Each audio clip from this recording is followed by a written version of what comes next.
Bonsoir, le théâtre à l'Ouest, est-ce que ça va? Ouais. Ah, bah ça fait plaisir d'être là, c'est comme l'a dit Alexandre, c'est une émotion particulière. Pour ceux qui ne le savent pas, c'est mon frère. Il y avait un indice dans la voix. Hein. On a les deux voix les plus pourries de Normandie. Alors c'est vrai que c'est une émotion particulière parce que c'est le théâtre de mon frère dans ma ville et tout. Et c'est pas vrai, c'est pas une émotion particulière. On est sur une inauguration. J'ai joué 15 fois ici. Non mais c'est complètement débile. Je veux dire, tu fêtes pas ton anniversaire en avril quand t'es né le 30 février. Ouais, il y en a, ils n'ont pas compris celle-là. Hein. Non, mais ça me permet de juger qui est plus lent que moi. Et a priori, monsieur avec les lunettes, 30 février, hein, il n'a pas compris, Non, mais c'est vrai que bah, moi, je suis content. C'est une émotion aussi, j'imagine, pour vous. Vous avez payé 45 €. Il n'y a pas Gad Elmaleh. Ouais, normalement c'est le seul à mettre des places aussi chères pour un spectacle d'humour. Alors il n'y a pas Gad Elmaleh, mais on a quand même le gratin de la vie calaise. Hein, ouais, parce qu'on a Dorian de Koh-Lanta et Aurel de Koh-Lanta. Vous êtes là les gars? Ouais, je crois. Ils sont contents d'être là. Vous les connaissez un peu? Ah, alors je vous demandais pas vous si vous connaissiez. J'imagine que vous êtes au courant que vous existez. Mais les autres, c'est quand même des personnalités. Hein, c'est les gens les plus connus de Caen maintenant. Aurel et David. Ouais, vraiment très connus. Et moi j'avoue que je vous connaissais pas parce que Koh-Lanta j'ai pas regardé. Je connaissais l'île paradisiaque mais je connaissais pas l'émission, j'ai pas regardé. Après c'est marrant de voir que aujourd'hui l'émission est plus connue que l'île. Hein, on est d'accord? Hein, ouais, chez les beaufs, l'émission est plus connue, t'es d'accord? Hein, ah ouais. Non mais toi si je te dis Picasso, tu penses plus à une C4 qu'à Guernica, hein, a priori. Ouais, alors ça n'a rien à voir, hein, ça n'a rien à voir, sauf si tu lances une C4 à 130 km/h contre un mur, on approche du cubisme. Hein, ou d'une compression de César. Ouais, alors là, ça s'explique la blague. Vous inquiétez pas, hein, j'ai un t-shirt malherbiste, à un moment, je vais faire des blagues de beauf. Hein, putain, est-ce qu'il va parler d'Al tout le temps? Non, t'inquiète pas, on va faire des blagues de beauf. Mais, juste, les gars, Aurel de Koh-Lanta et Dorian de Koh-Lanta, je me demandais, est-ce que c'est comme à la Comédie Française où t'es obligé d'avoir ton nom de famille qui change? Laurent Lafitte de la Comédie Française, Aurel de Koh-Lanta. Non, vous étiez pas obligé? Je sais pas, vous êtes allé loin ou pas? Non. Aurel, t'es allé à quelle étape? La moitié. La moitié, ok. Et Dorian? Presque à la fin. Presque à la fin, ok. Ah, bravo. Ah, ouais. Ah, c'est drôle parce que du coup, j'ai vu que t'avais été soutenu par la SNCF. Ouais, c'est... Pour aller loin, je suis pas sûr que ce soit le meilleur partenaire. Hein.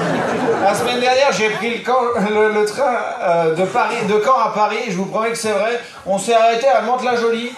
Là, il a fait l'annonce, le mec, il a dit on s'arrête quelques minutes parce qu'on est en avance. À quel moment on vous a dit que c'était un problème, les mecs? Enfin, faut respecter le timing, mais si c'est en avance, ça va, tu vois, ça passe.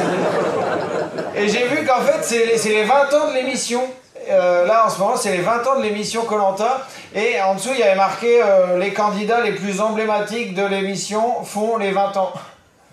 Bon, bah, vous êtes là, a priori.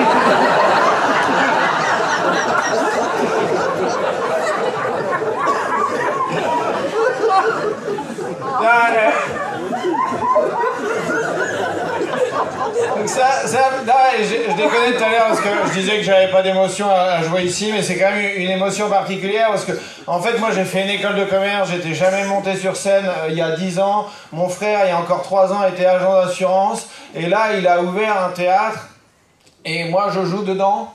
Donc autant vous dire que vous n'êtes pas chez des experts.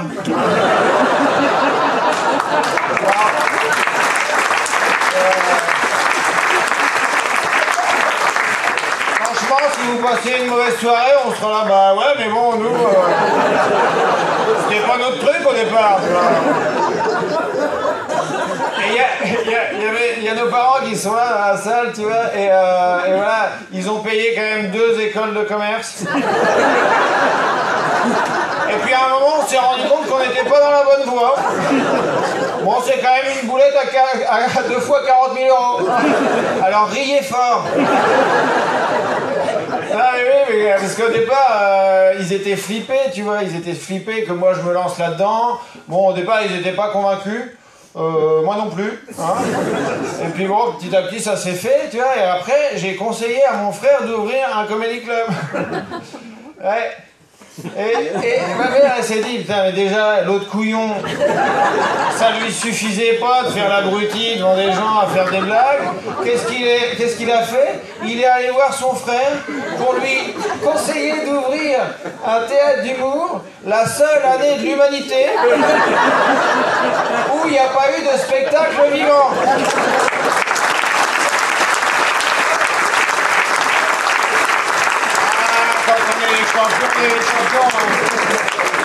Non mais c'est vrai, je suis très heureux d'être là et en plus moi je suis très attaché à Caen et voilà je l'ai mis mais je suis fan du Stade Malherbe de Caen, je sais pas s'il y a des fans de Malherbe dans la salle. Ouais. Tu peux aller rejoindre le groupe des Beaufs derrière. Ah mais c'est vrai, on assume très peu d'être fan de Malherbe. Il faut dire qu'on soutient le... Ouais, c'est le Covid qui se répand là derrière.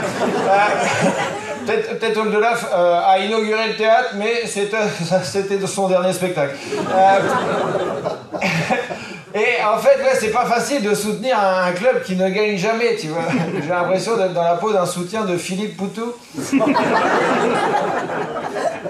Et non, mais moi j'adore Malherbe et en fait on a une particularité, c'est qu'on est le seul club au monde qui a le nom d'un poète. François de Malherbe, c'était un grand poète du XVIe siècle et on est les seuls, tu vois. L'association sportive de Verlaine ou l'En Avant Gauguin, ça n'existe pas. Et en fait, la poésie, on la retrouve encore aujourd'hui dans les chants du Malherbe Normandie Cop. Ouais, quand ils font des chants, ça rime. Ouais, vous connaissez tous. Hein. Qui ne saute pas n'est pas cané. Ouais. Rime riche, hein. On n'est pas sur un alexandrin, mais il y a une rime. Et moi j'adore la ville de Caen, j'adore. Je reviens souvent, j'habite à Paris maintenant, mais j'adore la ville. Mais je sais pas pourquoi. Tu sais, je sais pas, toi t'es de Caen? Non. Ok, mauvais choix. T'es d'où? Béziers. Béziers, ok. T'aimais pas la chaleur, le soleil? Si on peut me faire cracher dans la gueule par la bouine canaise, tu te dis ouais j'y vais grave. Ok, t'es vraiment amoureux toi. Et toi t'es de Caen? Ouais. Qu'est-ce que tu dirais à quelqu'un qui connaît pas pour lui dire bah faut vraiment que tu ailles visiter la ville? Ouais. Et en fait, c'est là où je voulais en venir, c'est que moi j'adore Caen, mais je sais pas pourquoi. Tu vois, j'avais un pote américain qui était chez moi à Paris et il avait 2 jours de libre et il me dit je vais aller à Euro Disney. Je lui ai dit mais non, mais va pas à Euro Disney, va à Caen.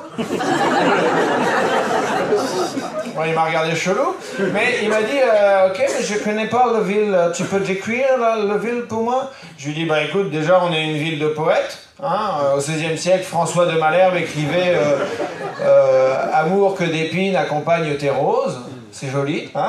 Aujourd'hui, notre poète local, c'est Aurel San qui chante Suce ma bite à la Saint-Valentin. Ouais. Alors, si tu mets des pétales autour de ton zizi, ça a son petit charme. Il me dit ok, mais il y a quoi à visiter? Je lui dis, bah, on a un musée mondialement connu. Il me dit, oh, j'adore les musées, c'est tuer vivant. Non. Non, là, on est sur un musée de mort, principalement. Et il me dit, il y a des spécialités culinaires? Je lui dis, ah, bah alors, on a un plat. Délicieux. Hein, ça s'appelle les tripes à la mode de Caen. En fait, bah, c'est l'estomac de la vache hein, qu'on va faire mijoter pendant 3 heures. Et puis, dès que c'est bien visqueux, c'est que c'est prêt. Valérie Damido qui participe à Top Chef. En tant que candidate, hein, pas... Et là, il me dit, et vous avez des boissons aussi? Je lui dis, bah, on a un digestif magnifique. Comme on est des poètes, on a appelé ça le trou normand. En fait, c'est pas compliqué, tu prends une coupelle, tu la remplis de calva, et à la fin, tu rajoutes une petite boule de glace. Voilà, ça c'est notre petite caution pour pas passer pour des alcooliques. C'est ce qui nous différencie des Bretons. Et en fait, tu prends ça entre le plat et le fromage, parce que quand t'as bouffé comme un porc, et ben, tu bois ça et ça te fait un trou dans l'estomac. Hein, et du coup, tu peux remanger comme un porc derrière. C'est du desktop à la pomme. Et du coup, il m'a regardé convaincu, et il a vraiment été convaincu de tout ça, et il a passé vraiment 2 jours incroyables à Euro Disney. Allez, je vous remercie de m'avoir écouté.